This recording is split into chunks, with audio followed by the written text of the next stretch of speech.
Good morning. I'm Diane Trotterman, and I'm proud to be a trustee of the Washington Institute. I'm sitting here because Shelley Kaysen and her husband Michael could not be with us this weekend after Shelley suffered a freak accident walking in Central Park West. She tripped on the cobblestones, broke her wrist, had surgery, and is now hobbled by post-op problems. We all wish her a full and speedy recovery. It's a double shame that Shelley could not be here this morning, because this panel not only puts a spotlight on one of the most important issues on our foreign policy agenda, but it also highlights the gold medal winner of the 2011 Washington Institute Book Prize, support for which Shelley and Michael Kaysen generously provide. I know she would take great pride in this morning's event. It is appropriate that we are meeting today just after the one-year anniversary of the killing of Osama bin Laden. This conference is focused on the enormous change that has occurred in the Middle East over the past year, and one has to count the demise of bin Laden as the key turning point. It prompted much soul-searching about the past, present, and future of the war on terror. The central question on our agenda is, did bin Ladenism die with bin Laden? Or conversely, did the movement bin Laden help to create outlive him, not just in the caves of North Waziristan, but in al-Qaeda affiliated groups and movements around the world? If you travel to this conference by air, you pass through airport security, so you know that the war on terror is very much still with us. But it is fighting the war on terror in 2012 as if it were 2002, a residue of past practice or a wise and prudent approach to dealing with a still potent global threat. Or, as is often the case in the gray world of the Middle East, does the truth lie somewhere in between? We simply could not have a more accomplished panel to address this critical issue. Our first speaker is Peter Bergen, the director of the New America Foundation's National Security Studies Program. We take great pride in noting that an independent jury of experts judged Peter's work, The Longest War, the enduring conflict between America and al-Qaeda, worthy of the gold medal in the 2011 Washington Institute Book Prize competition.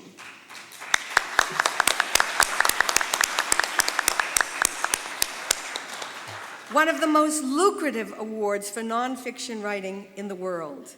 In this richly detailed, engaging, and eye-opening book, Peter takes you behind the scenes to explore decision-making both inside the upper reaches of al-Qaeda and at the highest level of the United States government.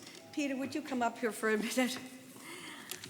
On behalf of all of us, the Washington Institute, we extend our warmest congratulations to Peter on this outstanding achievement. And if you like The Longest War, you are going to love his latest and appropriately timed book, Manhunt, detailing the 10-year search for Osama bin Laden.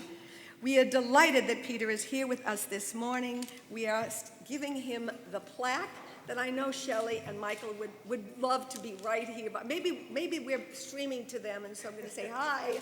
Hi, but here it is. Here's the plaque, and we are so grateful for your beautiful writing.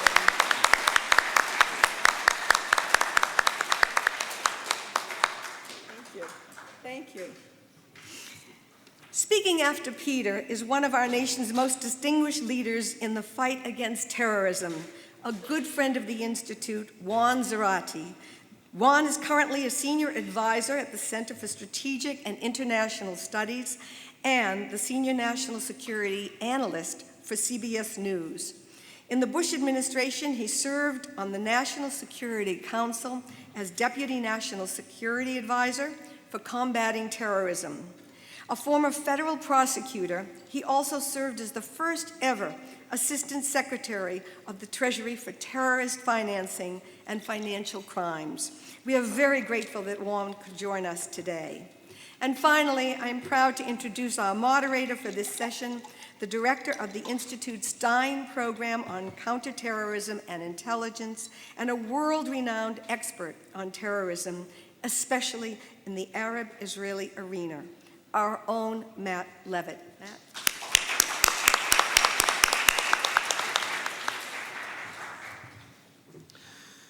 Good morning, everybody. This is a great opportunity to discuss an issue that is very much on the front of the newspapers. We take pride in the fact that we put this panel together long before this was in the front pages of the newspapers. At the Institute, we've been following this very closely for a very long time. First, I want to join everybody in congratulating Peter on both his previous book and the next one, which I strongly suggest you read. Juan is also completing a book on the use of financial leverage in pursuing national security interests, and as soon as that comes out, I recommend that you run out and buy it as well.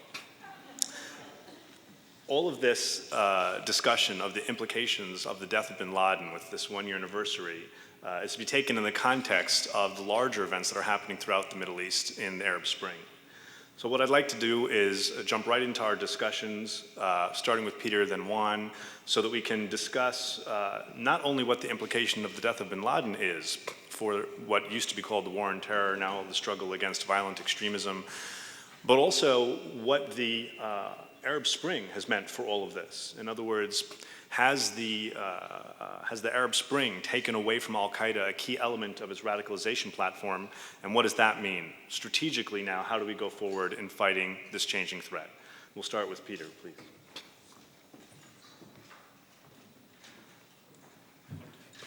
Thank you, Matt, and thank you to the Washington Institute for the very generous book prize, and it's a great shame that Mrs. Kasem and her husband aren't here. It's very generous of them to make available such a wonderful book prize with such a great jury. It was Walter Russell Mead, Ellen Leibson, and Elliot Abraham, so to be awarded a prize from this distinguished group and this distinguished think tank was really an honor. The question before us is the war on terror over? And I think President Obama has already answered that question to some degree, because he redefined it as a war against al-Qaeda and its allies. He essentially defined it downwards. A war on terror as a tactic has been around for millennia. No one's pretending that terrorism as a tactic is going to disappear. The question is should America's national security strategy be entirely, essentially, focused on the issue of terrorism? And I think President Obama has essentially made that decision already, saying the war on al-Qaeda and its allies is very important, but we also need to pivot to Asia. We need to, for instance, have better relations with Burma. We need to be thinking about the rise of China. We need to, while we were distracted for 10 years with the war on terror, meanwhile China is, asserting a much greater role in Southeast Asia and Africa. So in a sense, the question has already been decided by President Obama, and I think correctly defining it downwards to a war on al-Qaeda and its allies. So the question is, how is the war against al-Qaeda and its allies going for al-Qaeda? And I'd say the prognosis for al-Qaeda is incredibly grim. Let's start with the actual threat to the domestic United States from al-Qaeda and its allies today. Since 9/11, 17 Americans in the domestic United States have been killed by people motivated by al-Qaeda or its ideas. 13 of them, of course, at Fort Hood, Texas, Major Nidal Hassan. Others, there was, you may recall, an attack at LAX at the El Al ticket counter by somebody motivated by al-Qaeda-like ideas. There was an attack at a Jewish community center in Seattle in 2006, killed one person. And finally, there was an attack on a U.S. military recruiting post in Little Rock, Arkansas in 2010, killing a soldier. Now, each of these deaths individually a tragedy, but more Americans die in their bathtubs by considerable numbers accidentally drowning every year, and we don't have an irrational fear of accidental bathtub drownings, and we shouldn't have an irrational fear of the threat posed by al-Qaeda. This group is under tremendous pressure, and let's just look at what has happened here domestically in the United States that has made that possible. There is a TSA. You can debate whether that's a good thing or a bad thing, but the fact is it's certainly made us safer. There is a DHS. You can, again, sort of maybe quibble about how effective some elements of that have been, but the fact is it didn't exist before 9/11. On 9/11, there were 16 people on the no-fly list, people like Matt Levitt and Juan Zarate, who I'm very honored to be on this panel with, instrumental in shifting the way the United States does business. So now there are 21,000 people on the no-fly list. The FBI and the CIA barely talked to each other on 9/11. Now there are 2,000 FBI intelligence analysts who simply didn't exist in the years before 9/11. There was maybe just a few joint terrorism task forces around the country. Now there are more than 100. And in fact, you can really kind of make the argument there's almost been overkill. I mean, a certain amount of redundancy is fine, but why do nearly 1 million Americans need top secret clearances? Clearly that's unnecessary in some cases. The point is, the United States is a very hard target now, and I'm not suggesting we should disassemble that, but I'm saying we need to focus on other issues, our economy and other issues like that. So America is a hard target. What about al-Qaeda itself? Well, we've recovered, bin Laden's own internal documents, and it's pretty clear from those documents, which were released on Thursday, that they were very concerned about the drones in Pakistan's tribal regions. According to senior administration officials, there's only 2 leaders of al-Qaeda left, Ayman al-Zawahiri and a guy called Abu Yahoo al-Libi. This group is really out of business. I wish al-Qaeda was a stock that publicly traded, because I would have started shorting it about 3 or 4 years ago and made a lot of money. In fact, in the book that the Washington Institute very kindly awarded me the prize for, one of the ideas in the book was al-Qaeda is losing the war of ideas in the Muslim world, is in very bad shape. Now, it came out before the Arab Spring, and it came out before the death of bin Laden. The Arab Spring merely amplified the fact that al-Qaeda was, as President Obama put it, small men on the wrong side of history. Because one of the striking things about the Arab Spring to me is I didn't see a single American flag being burned in the thousands of hours of videotape. I didn't see a single Israeli flag being burned in the thousands of hours of videotape of these events. In a sense, America and Israel were sort of irrelevant to the discussion that was going on. I'm not saying that they are irrelevant, but clearly when it came down to it, al-Qaeda's ideas and its foot soldiers and its leaders had nothing to do with the events of the Arab Spring. And in fact, bin Laden himself well understood this. He released 30 videotapes and audio tapes between 9/11 and his death. Not one of the publicly released audio tapes or videotapes addressed the Arab Spring, because it was a case where bin Laden didn't know what to say. Here's the biggest event in the Middle East since the collapse of the Ottoman Empire, and he's had no role in it. And so he didn't have much to say about it. And then the death of bin Laden, here's the founder of al-Qaeda, the guy who's basically the intellectual author of 9/11. At the end of the day, what was the war on terror about? If the Taliban had handed over bin Laden, we would be, Juan and myself and Matt wouldn't be on this panel, and you wouldn't be here listening to us, because a lot of things would not have happened if the Taliban had handed over bin Laden right at the beginning, which was our principal demand of the Taliban. Framing this as a war on terror that continues, I think, does a great disservice to the wars the United States has actually fought. The American Civil War threatened to destroy this country completely. If the Nazis had won World War II, Western civilization would have disappeared. If the Cold War had ended with a bang instead of whimper, we wouldn't be in this room, because we'd all be dead. These are existential problems. These are real wars. And by the way, when we fought the Nazis, we spent 40% of GDP, and millions of men and women went into uniform to defeat the Nazis. Even in the Vietnam War, we spent 10% of GDP in an effort to try and fight back the communists in a certain part of the world. So this is part of the problem here, is we don't really have the language to frame this exactly. Because clearly, I'm not suggesting that this is just a global law enforcement campaign. What I'm suggesting is that this should not be the way we organize all our national security policy going forward, both from an economic point of view and also from a strategic point of view. There are greater threats and things that we should be focusing on. In fact, for all the people on this panel, this is like being a Sovietologist in 1989. We really need to go and sort of get some other area of expertise. And you will hear, no doubt, from Juan that al-Qaeda in the Arabian Peninsula is an enormous threat and something we should be very concerned about. Well, yes, they are certainly a threat, but if you look at the plots that they've engaged in since 9/11, in the last couple of years, they tried to blow up as famously Northwest Flight 253 over Detroit on Christmas Day 2009. It was a failure. They tried to blow up 2 American cargo planes with with printers that were just basically bombs on the cargo planes. The plot failed. They haven't really done anything of any significance. They've tried to attack the American embassy in Yemen with a little success. And so yes, al-Qaeda in the Arabian Peninsula is kind of an exceptional does pose some threat to the United States, but it's under tremendous pressure in Yemen from a program of American drones, a program of American special forces. We're not conducting a traditional war there. The number of American special forces in Yemen may be about 70, and that's sufficient to put this group under a lot of pressure.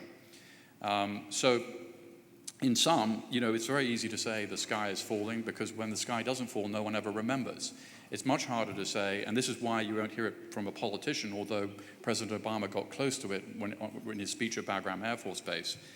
No politician is going to say the war on terror is over or the war on al-Qaeda is over, because what if you're even 1% wrong? But people in our position, people who are experts on this subject, can make that assertion based on our knowledge and say, the threat is really kind of contained.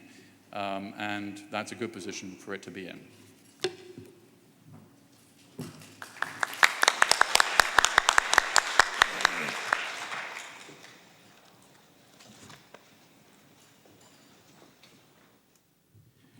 Good morning, everybody.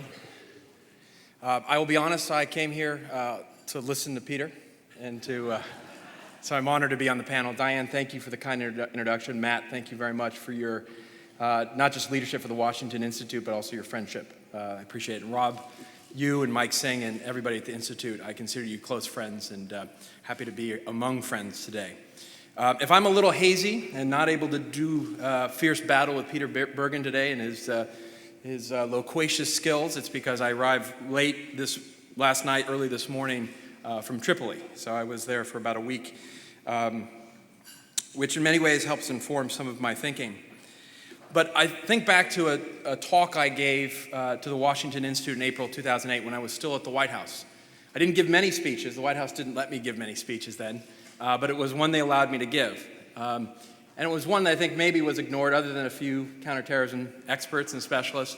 But at the time, I gave a speech that said al-Qaeda is losing, that we are seeing the markers of success in a very clear way. And importantly, to Peter's book and his point, al-Qaeda had started to lose the hearts and minds of its core constituency, not just in Iraq, but around the world. And I thought that was fundamental to looking forward to where al-Qaeda was headed. But I think the question as to whether or not the war on terror is over and whether or not al-Qaeda, as not just an organization or hierarchy, but as a movement and as an ideology is done, is a bit more complicated than a yes or no answer. And I think as Diane mentioned, as often many things are, the answer lies somewhere in between. And I think in some ways, if one views the question through the classic lens of core al-Qaeda, have we defeated the al-Qaeda that once existed in the days of 9/11 in 2001, the answer is pretty clear, that yes, it has been resoundingly defeated in some fundamental ways. But the reality is that al-Qaeda is no longer the al-Qaeda of 2001. The al-Qaeda of 2012 is more than just the organization that was led by bin Laden. It is now a movement led by regional affiliates, a movement that is defined by an ideology that inspires individuals in places like New York, in Detroit and Toulouse, France, to kill fellow citizens. And so the al-Qaeda of 2012, as we talk about it, is very different. And I agree with Peter that the constraint of the lexicon around al-Qaeda and what the enemy is by the administration has been very helpful, politically and otherwise. But in some ways, it doesn't mesh with the reality of the threat environment. The al-Qaeda of today is much different than the al-Qaeda of 2001. And to define it differently is in some ways to confuse the situation. Interestingly, I think the documents that have been recently released from Abbottabad, the bin Laden memos and letters and correspondence, reflect this complicated question in reality. And in many ways, the documents reveal some very good news from our perspective, but also some revealing elements of bad news with respect to where the movement is and where it's going. Keep in mind that al-Qaeda core has been beleaguered, and the documents reveal that. a leadership that is struggling to survive, messages from bin Laden to retreat to the hinterlands of Afghanistan because of the counterterrorism pressure placed by the United States, the core no longer able to direct its movement to actually do things it wants it to do, great frustration in bin Laden's voice, a movement that in many ways is slipping away from al-Qaeda's core's control, a loss of discipline in their work, a loss of doctrine in what they do. A clear reflection of the reputational damage that Peter talked about, with bin Laden even musing about a change in the name for al-Qaeda to move away from the tainted brand, to move it back to the core of the vanguard of the Muslim Ummah. And so he listed 13 potential names, all of which are very clunky, all of which reveal that he wasn't a very good PR guy. But in any event, a clear reflection in that document and others that he was very concerned about the reputational damage done by the loss of discipline in the attacks claimed in the name of al-Qaeda and under al-Qaeda's banner. In addition, you see strategic tension among the leadership, even between Osama bin Laden and Ayman al-Zawahiri, who now runs the movement. A question as to where the area of focus should be, with bin Laden keeping everybody focused on attacks, spectacular attacks in the United States, ones that would have strategic impact, with others like Zawahiri starting to think more clearly about a different environment where al-Qaeda could take advantage of opportunities to hit in pinprick fashion in ways that would force the United States to retreat or to react. Even a debate as to whether or not to allow the al-Shabaab movement, the movement that is ideologically aligned and now joined with al-Qaeda thanks to Ayman al-Zawahiri, a dispute as to whether or not they should even be allowed to call themselves al-Qaeda, with bin Laden saying no, Dr. Zawahiri saying yes. So very good news, because it reflects the fact that you have a beleaguered movement, a beleaguered core, unable to control strategic attacks, unable to even deal with internal factionalism, and a lack of cohesion. Interesting as well, I think, are 2 points. One, the fact that al-Qaeda had grown so alienated from its core constituency that bin Laden himself was starting to consider alternative ways of regaining the trust. If you recall, bin Laden in many of his recent commentaries, and especially in the wake of the Pakistani floods, had talked about al-Qaeda thinking about the use of charity, much like Hamas and Hezbollah, which Matt is one of the foremost experts on, has used over time to build a constituency. Bin Laden talking about that publicly and in his message about a conversion of how al-Qaeda thinks about the politics of its work. In addition, something that I think hasn't been reflected on much in the commentary on the documents is the reality that al-Qaeda has learned that American pressure can actually impact its effectiveness. With bin Laden reflecting very clearly on the toppling of the Taliban and Saddam Hussein as lessons in caution as to how aggressive al-Qaeda should be in asserting itself in an attempt to control a country. This debate in the documents happens in the context of what to do in Yemen, where the leadership in Yemen wants to move forward to actually control the capital Sana'a amidst the tumult of the Arab Spring. Bin Laden saying, wait, we've learned our lesson. The Americans can attack us, they can topple us. We must wait and bide for the right time. So very interesting and important lessons from the documents. But I think what's not in the documents is important as well, and it is a reflection of the bad news in some ways. That is, there is a metastasized movement out there. Even if it's outside of the control of bin Laden, the movement itself, the ideology of al-Qaeda, has gained resonance. And it may be beyond the control of al-Qaeda senior leadership to keep it doctrinally and strategically cohesive, but it's still out there. And to Peter's point about the past threats, I think it's important to keep in mind that some of the major threats that have failed in recent days, if they had succeeded, I think would have altered the political, if not the strategic discussion about where we were. Keep in mind the Detroit underwear bomber. If that had gone off, there would have been a fundamental rethink beyond what had already happened with respect to the threat coming from al-Qaeda in the Arabian Peninsula and Yemen. Imagine that, an airliner going off, blowing up over a major American city. If Najibullah Zazi, the al-Qaeda-linked individual had succeeded in his plot along with his cohorts to attack the New York subway system, we would have had a very different concept of the threat from al-Qaeda core, that threat coming directly from Pakistan. If the Times Square bomber had gone off, a rudimentary, rather sloppy attack, but if it had worked, killing dozens, if not hundreds, in the middle of Times Square, it would have reshaped our thinking about the threat from the Pakistan Taliban, from whence that threat came.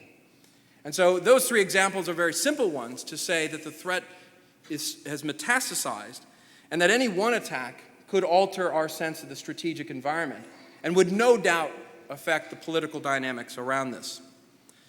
I think importantly as well, the issue has arisen over time about the metastasized ideology. The fact that the ideology of al-Qaeda, what bin Laden called the Muslim awakening of 9/11, has embedded itself in how individuals have thought about their role in attacking fellow citizens. You see this again in the most recent publication of Inspire magazine, coming out of Yemen, with an attempt to spur individuals to attack in place. If they can prepare to attack, they can mobilize and kill fellow citizens, as we saw in Toulouse, as we saw in Fort Hood, in other places.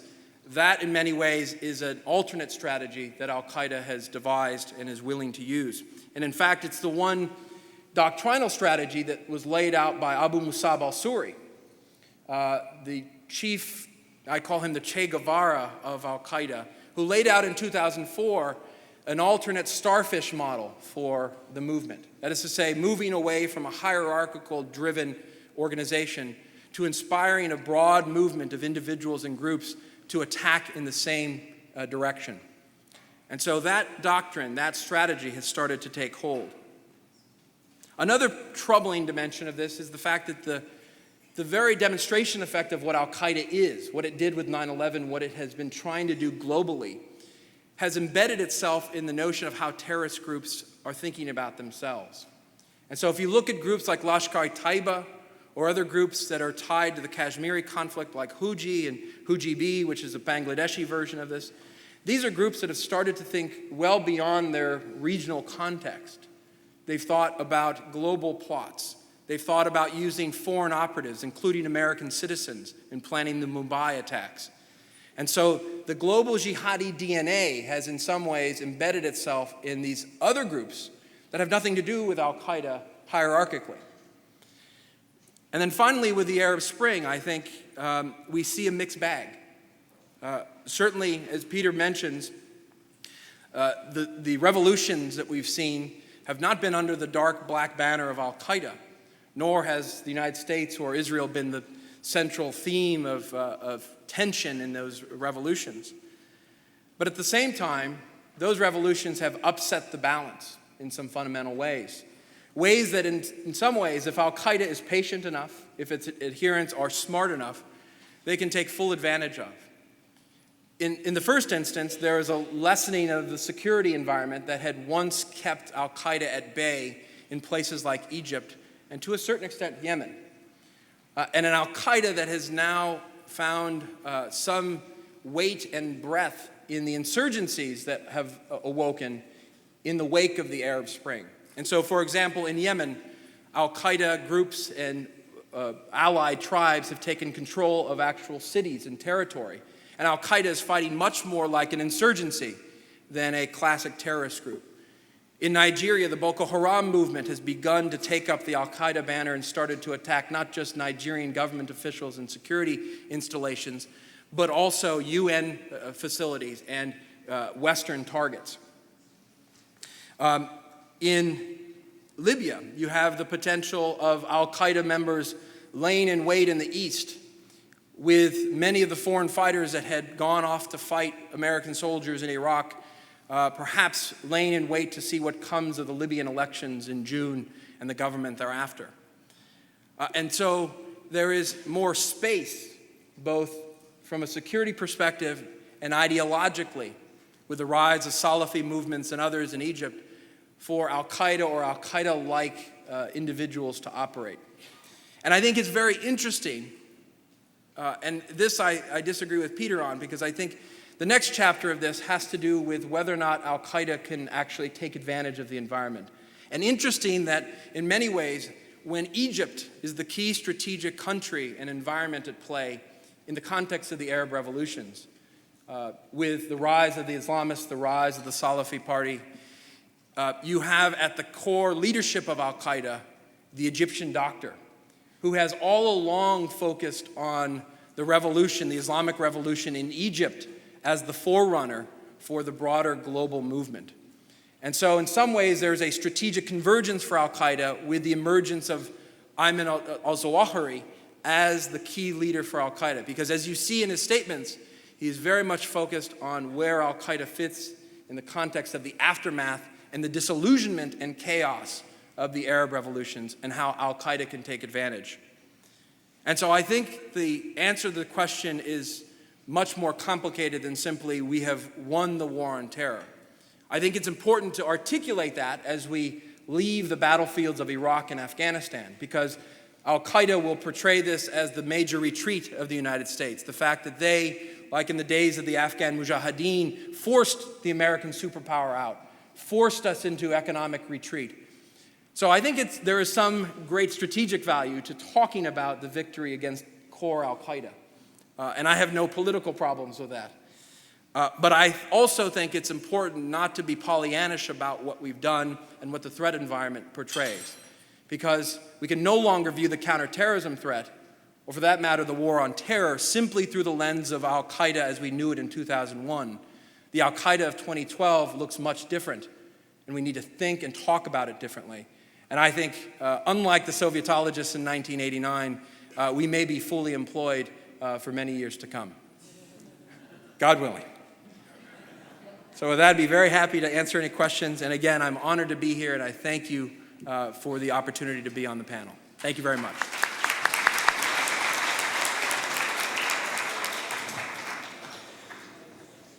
Thank you, gentlemen. You've earned your lunch. Excellent presentations. You know, I had the opportunity earlier this week to speak to Mike Stein, the namesake of the Stein program on counterterrorism and intelligence here at the Washington Institute. And I'd like to give a brief shout out to him and to his beautiful wife, Louise. Unfortunately, they can't be here. We had a long conversation about a lot of these themes, and he and I share a concern, not that I'll be out of a job, any of us, but that the nature of our jobs will change, and that the nature of the people thinking about counterterrorism aren't changing quickly enough to think about them. And I'd like to kind of move in that direction. In terms of the policy implications of everything you've said, I'd like to pose a question to the two of you on the tactical side of this, and maybe more importantly, the strategic side. And to introduce that idea, I'd like to read to you briefly from the introduction to the new Europol report, the European Police Organization, their new annual report on counterterrorism that just came out. And the first paragraph of their key judgment, I'll read it to you briefly, I think makes a very important point. 2011 presented a highly diverse terrorism picture which will probably be mirrored in 2012 with a possible increase in lone and solo actor plots. Listen here. The death of Osama bin Laden and other important terrorist leaders did not have an impact on terrorist activities carried out in the European Union. However, al-Qaeda's call for individual violent jihad through the execution of small-scale attacks may result in an increase in such attacks, which, by the way, as Peter pointed out, is practically a verbatim quote of what President Obama had said several months earlier. And it continues, the more al-Qaeda's core is under pressure and the more difficult it becomes to prepare large-scale attacks, the more al-Qaeda will try to recruit individual supporters in the West to plan and execute attacks. This is all within the al-Qaeda world. This is al-Qaeda driven. This is the Najib al-Azazi subway bombing plot with direct ties back to Pakistan. This isn't even getting at the second paragraph in their report, their key judgments, which is on radicalization to violence and extremism. So I'd like to ask you a question tactically. What does it mean if, in fact, the al-Qaeda core is somewhat diminished but is still intent on at least trying to carry out attacks targeting the West? And even if some of the franchises have not been successful yet to date, we have seen, at least in al-Qaeda in the Arabian Peninsula, very serious and frankly ingenious scary in that sense, efforts to carry out plots which, even when they have failed to kill many people, have been described as successes for the economic impact they've had on us. So even as there are al-Qaeda elements trying to carry out attacks against the West, the odds are that at some point they'll succeed. We have an increase, the theory goes, in small-scale attacks by people who are less well-trained, less capable, Times Square, Faisal Shahzad types, less capable in carrying out tremendous numbers of casualties, but more likely to be more frequent. Tactically, what does that mean for how we go about structuring our responses? I've had the opportunity to have this conversation with FBI earlier this week, with a fusion center and one of the JTTFs out in Middle America 2 weeks ago. This is something they are very, very much thinking about, and I'm curious as to how you think this impacts our efforts tactically. The more important half of the question, though, is strategically. The reason I think we're going to be employed for a long time is that I think there's a problem with paring down the adversary to al-Qaeda and its affiliates as such, if what we are seeing is an increase in attacks not only from al-Qaeda Central and not only from al-Qaeda affiliates and not only from groups that want to be affiliated like them, like Jaish al-Islam in the Gaza Strip, which appears in these 17 letters that were just declassified, but also from people who have been radicalized by the al-Qaeda message. This seems to me to now be proliferating beyond the group itself, and therefore requires not just a tactical counterterrorism response, but demands a strategic response aimed at countering the violent extremist ideologies that are perpetuating people to carry out these attacks. Look, the Palestinian groups are not al-Qaeda in the least, but among the things that are most interesting and you would not have expected in these letters is a question to Osama bin Laden from Jaish al-Islam in the Gaza Strip, a group that wants to be part of al-Qaeda but is not yet, asking, is it okay if we accept money that's been offered from Fatah? Is it okay if we accept money that's been offered by Palestinian Islamic Jihad? Doesn't mean that they're in bed with us. We think that they are mostly paying us so that we won't attack them, but still. So how do we tactically evolve along with the threat, and more importantly, strategically, how do we start countering the extremist ideologies that are perpetuating the violence? Again, one of the letters that Juan mentioned, where al-Qaeda, someone is proposing to bin Laden to change the name of al-Qaeda, his big concern is that in the West, the United States and others have been able to paint al-Qaeda as a bad name. And they've been able to do it without any ramifications, negative ramifications, because al-Qaeda doesn't have any Islamic connotations to it. So they've been able to do it in such a way as not to say that they're not against Muslims, they're just against al-Qaeda. We should rename ourselves with a name that is something very, very Islamic. So how do we engage in this debate, please? You'll each get a turn, so one of you start. All right, I'll start. Very deep and important questions, Matt. I'll try to answer it in a minute. Tactically, the counterterrorism environment has grown more diverse as it's metastasized, and as you said, as a variety of different groups and individuals are mobilizing on their own or in concert with actual known organized groups, the environment becomes very difficult for counterterrorism officials because you cannot discount or take your eye off the potential of a large strategic attack. And so you have to build the defensive systems, you have to build the intelligence, you have to build your targeting, you have to build all of that around the potential that groups are still trying for strategic attack. And it may not simply be in the homeland. This could be with the very notion of trying to bankrupt the United States at a point of vulnerability. You see this in bin Laden's letters, you've seen this in al-Qaeda doctrine for some time. Can you hit, for example, key oil facilities, as they tried to do in 2006 with the al-Abqaiq attempt in Saudi Arabia? Can you do certain things to hit tankers and other things that will disrupt the international financial or economic order in a way that will have strategic impact? And so you have to worry about those potential events, those strategic events, even though they may be less likely. At the same time, that you have to worry about the unknown actors who may not be on your radar screen, but who may have a dramatic impact. Najib al-Azazi, the al-Qaeda trained individual who failed to launch the subway attack, was not known to counterterrorism officials until he started emailing back for further directions on the bomb making from Denver to his handlers in Pakistan. If he had actually remembered or taken good notes, he would have found his way back to New York, met with his comrades, and they would have launched the attack. And we would have not known who he was or what he was doing. And that was somebody who had traveled to Pakistan. Now imagine the lone wolf actor who isn't necessarily traveling abroad, doesn't have suspect ties, isn't a criminal, isn't on the radar screen. And that's exactly what the FBI and others are principally worried about. And so in many ways, tactically, the environment's much more complicated and different than simply worried about the major attack coming out of Western Pakistan. So that's tactically. Strategically, in many ways, we need to take the environment and the advantages we have in it and the success we've had and use it to our advantage. These regional groups are rising, but they are regional, and their global reach is not ubiquitous and all-powerful. And so we need to actually do our best to constrain the regional and global reach of these groups. And I think you've started to see that, for example, with what's happening to constrain the al-Shabaab movement, where you have a very strong and aggressive regional approach that's attempting to constrain their abilities. The Kenyans, the Ugandans, the Ethiopians, the transitional federal government in Mogadishu, all working together to attack and go after the al-Shabaab, which is now reeling. Not necessarily because the United States is launching attacks against their training facilities or going after their key leaders, but because their regional actors are doing it. And so I think that in that lies some major advantages, and you can imagine that in Yemen as well. Matt, you invited me to be part of a study that you did and that Washington Institute published on attacking the ideology.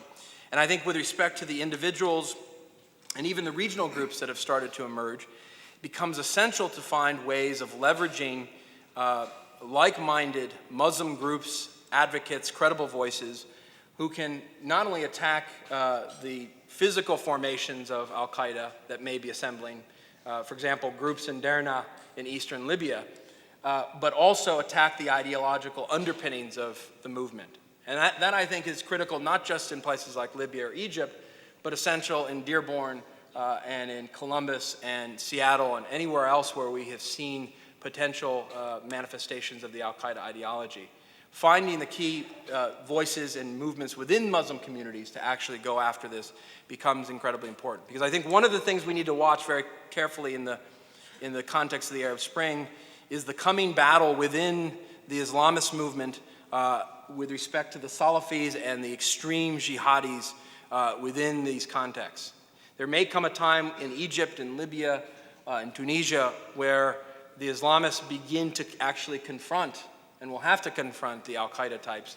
And so we need to think very carefully about what that potentially does to our strategy and what that means for the partners that we work with. Peter?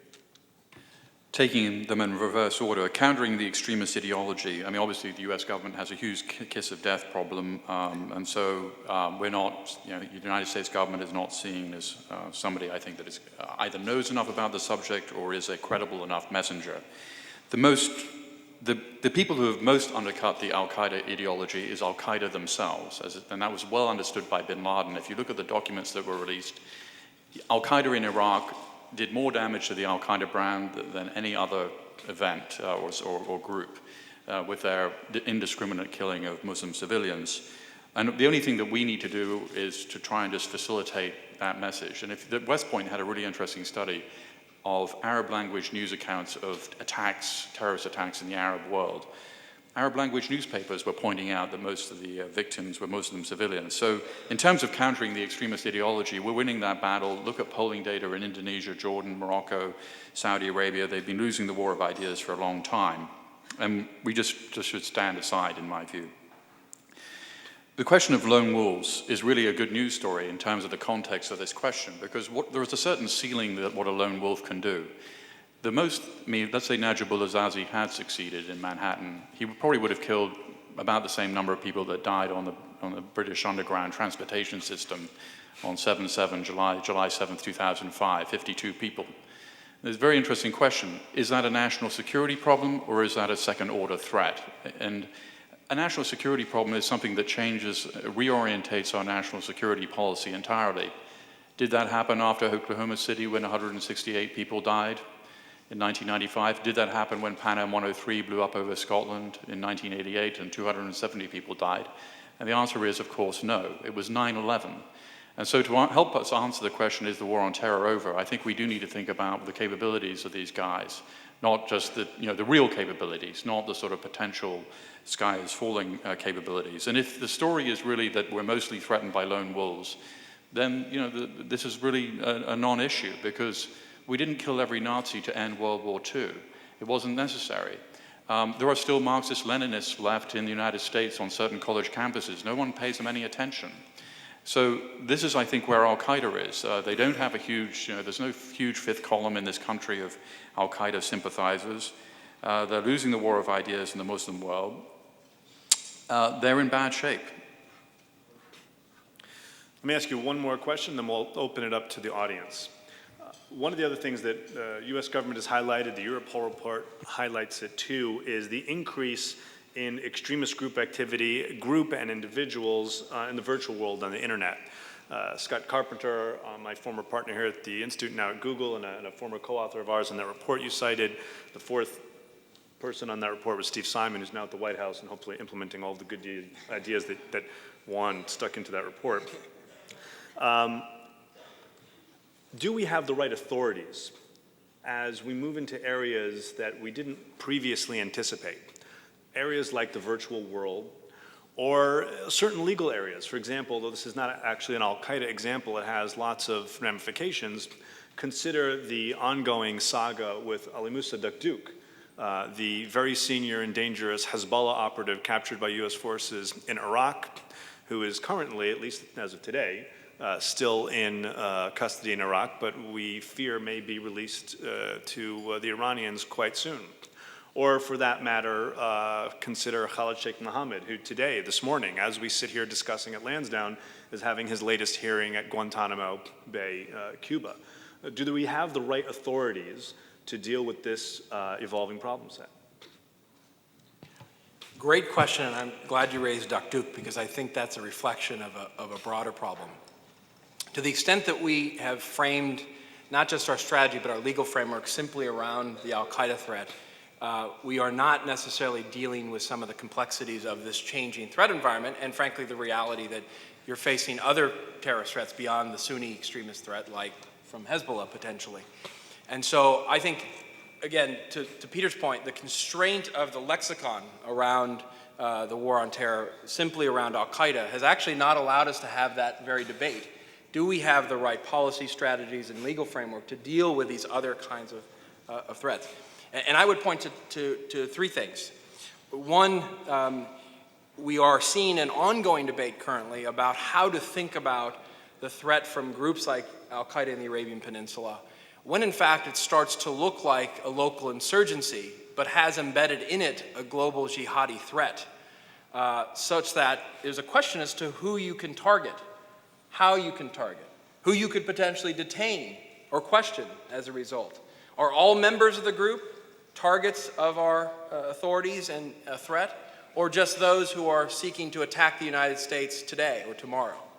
And so that question has yet to be answered. It's being answered in formation as we speak and as the threat environment unfolds. And that's precisely the conversations I imagine they're having in the situation room, where they're debating who is a target, what cells you can identify, and how the current legal authorities, which were built around the al-Qaeda of 2001, can be applied to the threat today. So I think that's one example.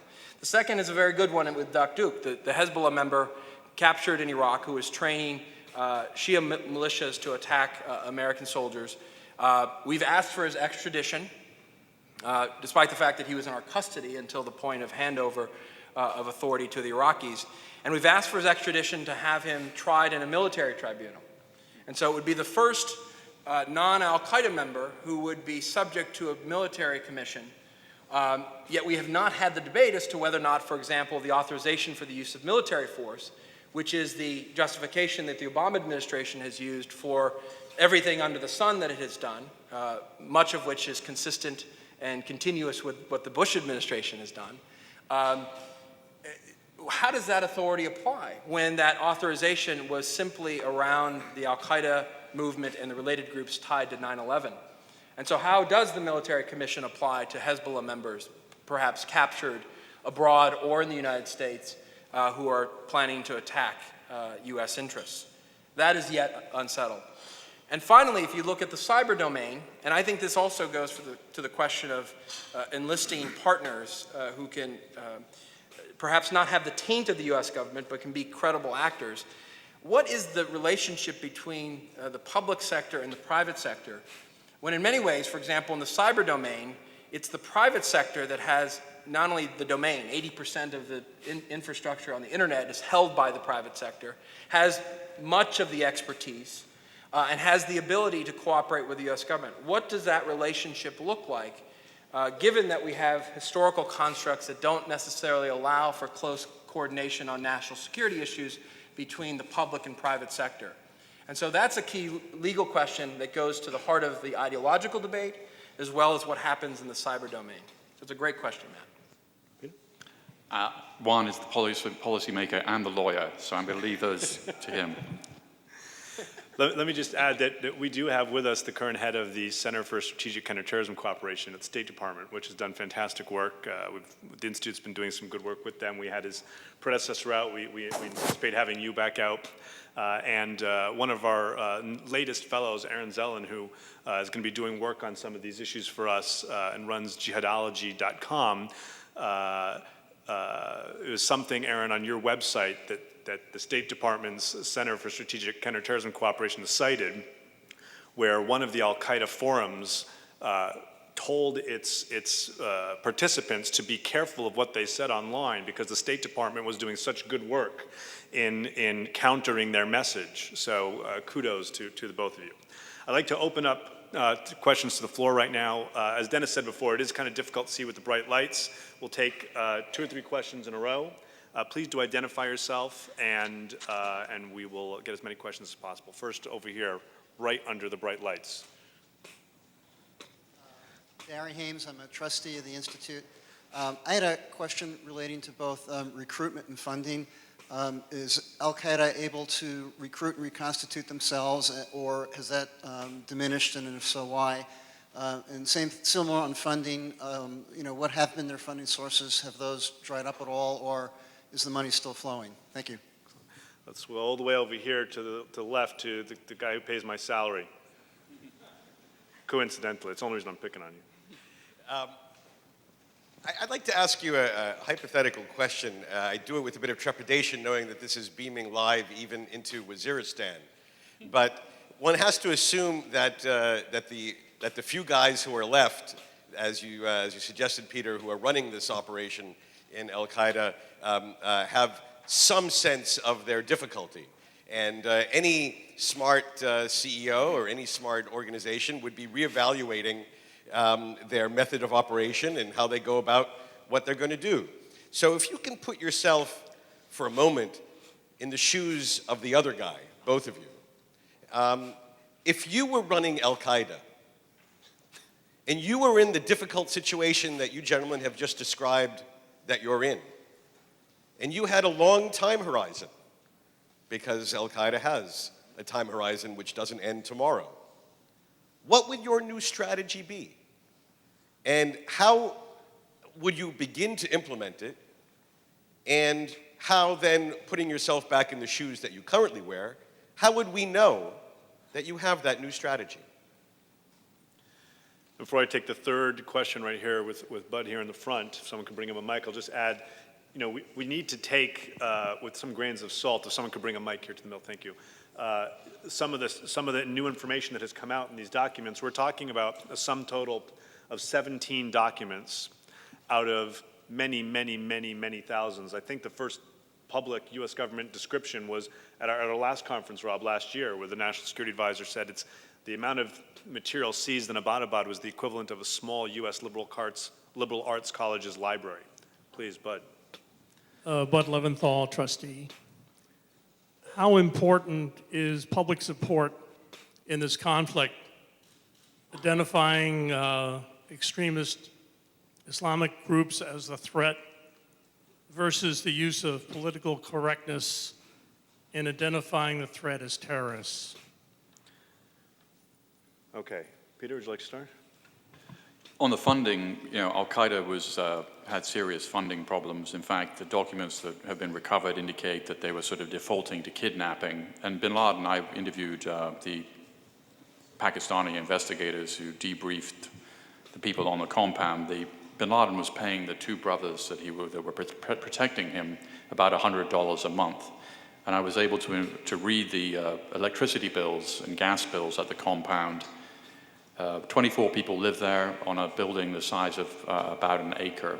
They were paying about $50 a month in their electricity and gas. So I think here is the leader of al-Qaeda in severe financial problems, which I think speaks for itself. On the issue of recruitment, there'll always be people who are going to be recruited to this ideology because it appears to be an ideology sanctioned by God. And there are losers around the world, whether they're here or elsewhere, who will sign up for this ideology. The question is just how many and how effective will they be?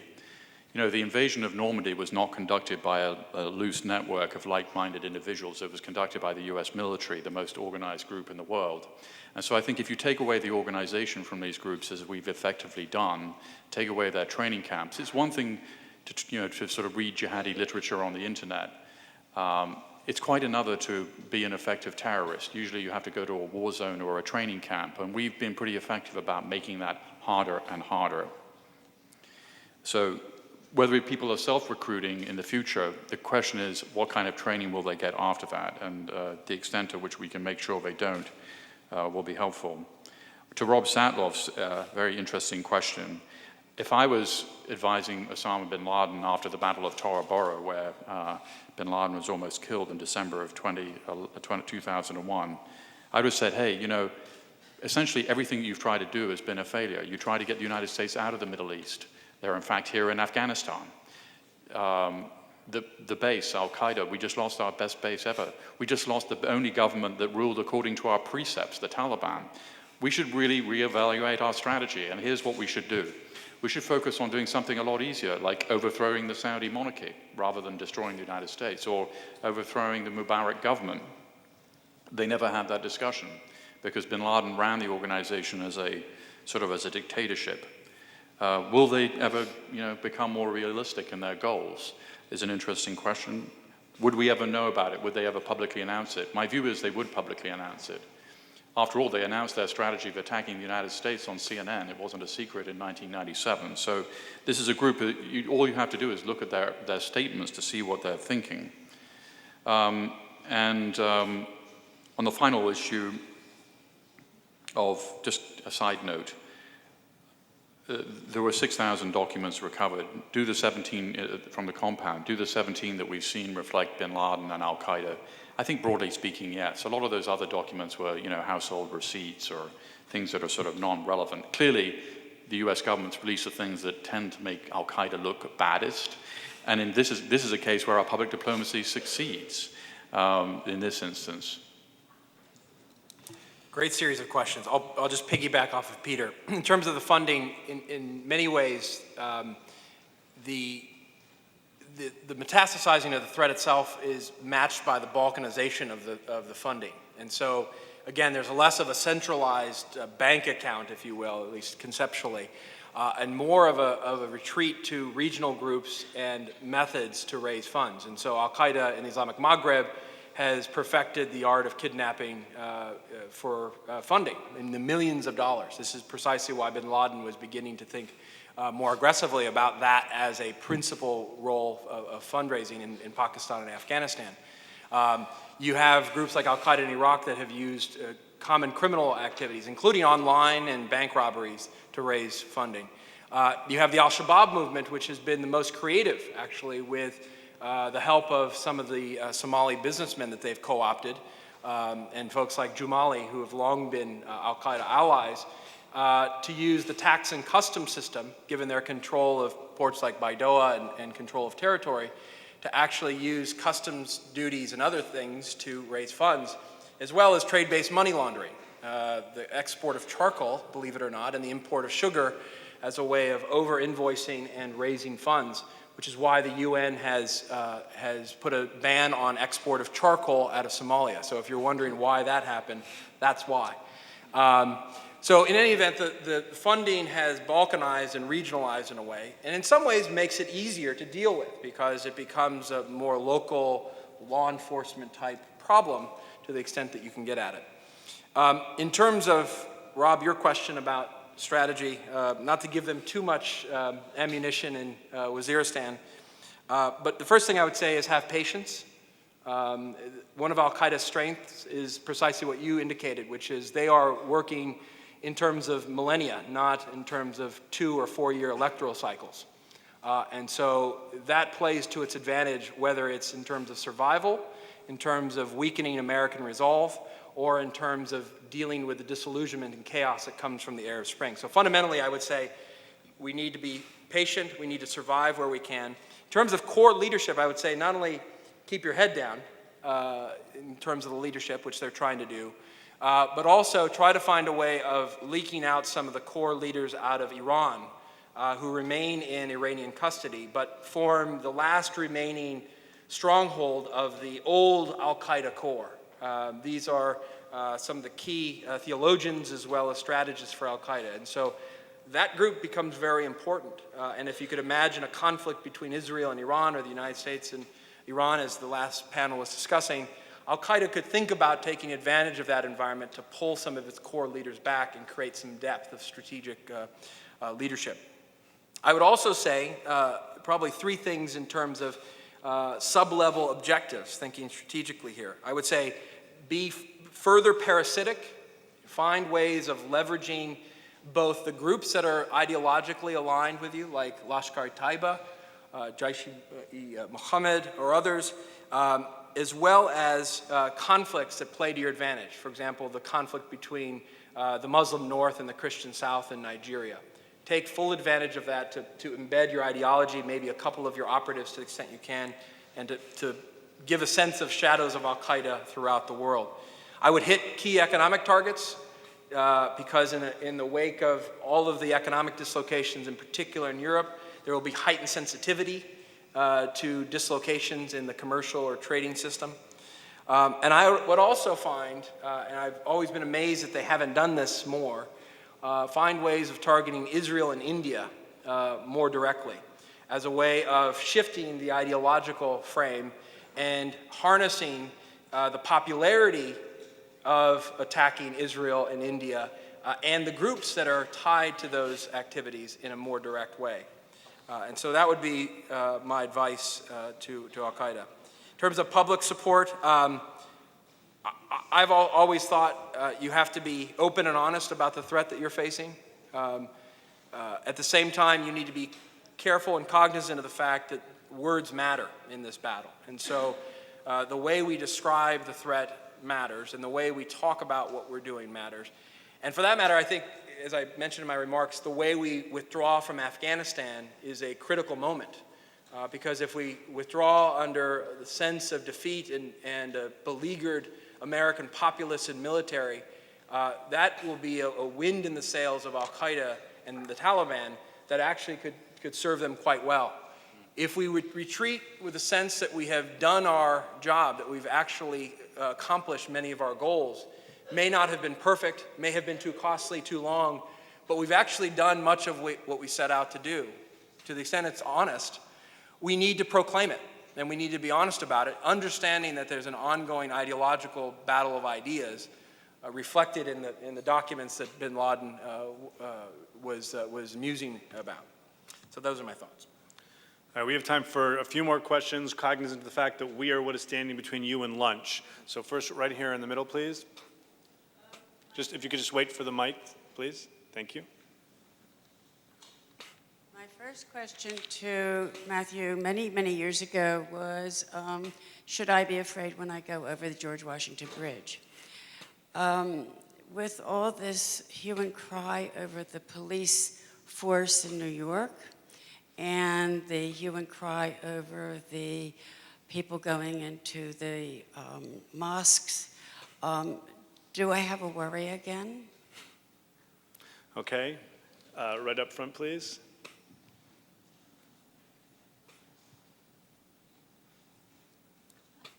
Jan Sikowski, trustee. I'm a little bit surprised that this is limited to al-Qaeda and al-Qaeda affiliates, because there's a lot of information out there excuse me, that there are sleeper cells, Hezbollah, and so forth throughout the United States, Western Hemisphere. Though they may not be active now, just a couple of years ago, I was at a rally for Israel. A man drove up, rolled down the window with the most angry look that I've ever seen, said, "Long live Hezbollah, Hezbollah is here." This was on Wilshire Boulevard in Los Angeles. He could have shot me with an AK-47. I wouldn't have been any more surprised. How does the conversation change relative to knowing that it's not just al-Qaeda and al-Qaeda affiliates, whether or not there's some military action that goes on between the US and Iran or Israel and Iran? How does that affect it? Okay, and Molo, let's keep, if you could just bring the, there you go, Diva, thank you.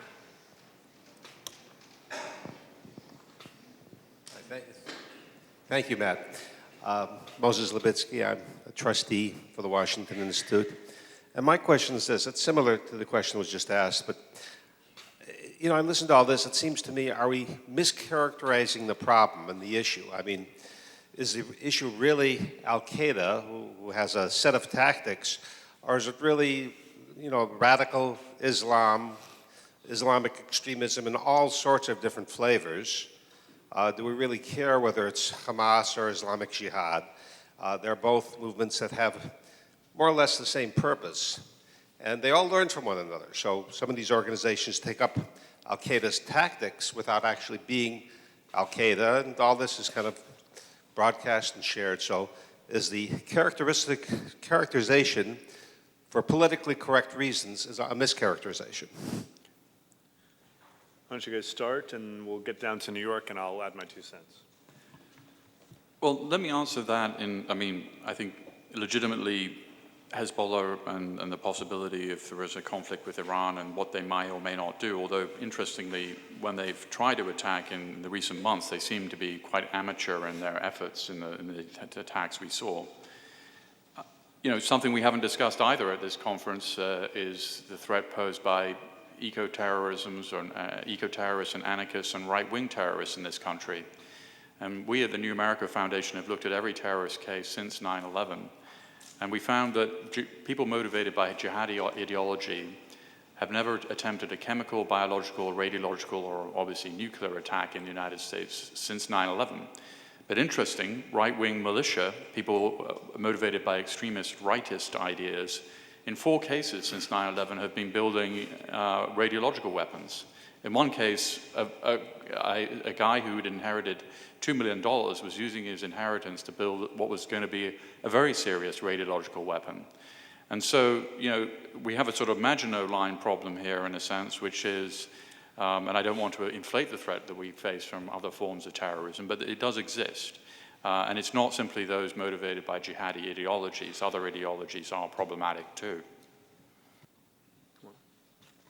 Let me piggyback off of that, because I hope you got from the core of my remarks the fact that I think we constrain ourselves if we're simply talking about this problem through the al-Qaeda lens. And I think that's a very important point, in part because al-Qaeda itself is different, as I said, but also because you have groups like Hezbollah or non-affiliate al-Qaeda Islamic jihadi groups that are very much interested in having regional, if not global, impact. And so I think that becomes very important. And I think, again, one of the problems with constraining our strategy simply to al-Qaeda when we talk about counterterrorism is you are not looking over the horizon to the potential of not just other groups who are attacking, but the metastasizing and the unification of networks and groups that could be problematic. It could be right-wing extremists, but it could also be transnational organized crime that does business with or connects with terrorist groups or cells, et cetera.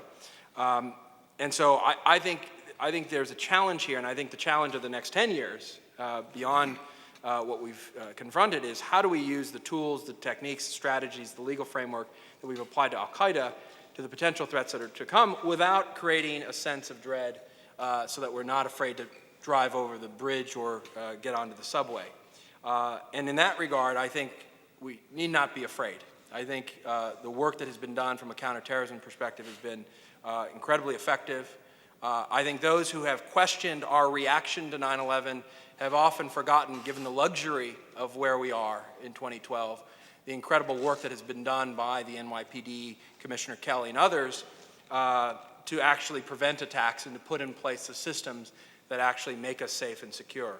And so I think at the end of the day, if we are not feeling secure, we've allowed the terrorists to win, and I think we should be vigilant but not afraid. I want to echo that. First, I want to mention that I said a few minutes ago that I had the opportunity just a few weeks ago to spend some time out in Middle America with some people from the Joint Terrorism Task Force and the Intelligence Fusion Center. And in preparation for going out there, we were discussing what issues they wanted to talk about. I assumed it would probably be some of the financial issues or other al-Qaeda. No, wanted to talk about Hezbollah, Iran. People are on top of this. So I don't want to make a dichotomy that is either or. People are very, very on top of it in a very serious way. And as much as my colleagues are finishing books of their own, the book that I'm finishing is on Hezbollah and has 2 very long chapters on North America. In terms of the NYPD question, I'll just put it simply like this. I agree with Juan. We are safe because, and there have been so few successful attacks because of the work that's been done by local, state, and federal law enforcement and intelligence. I think it's critically important to be proactive and not to wait until we have alarms going off that something's about to happen or something, God forbid, goes boom and does happen. And so we need to map out where activities are happening. We need to map out right-wing extremism, which has been on the rise, in particular since Obama was elected because of the fact that it's the first African-American president. The Europol report also highlights the issue of right-wing extremism, which they've seen there, Norway and elsewhere, et cetera. We need to be mapping out all these things to know where they're happening. And so in that sense, I applaud what the NYPD is doing, what LAPD has done and others. This is what needs to be done to keep us safe. And I agree. Drive over the bridge. I just did it again this week. You're safe. You're fine.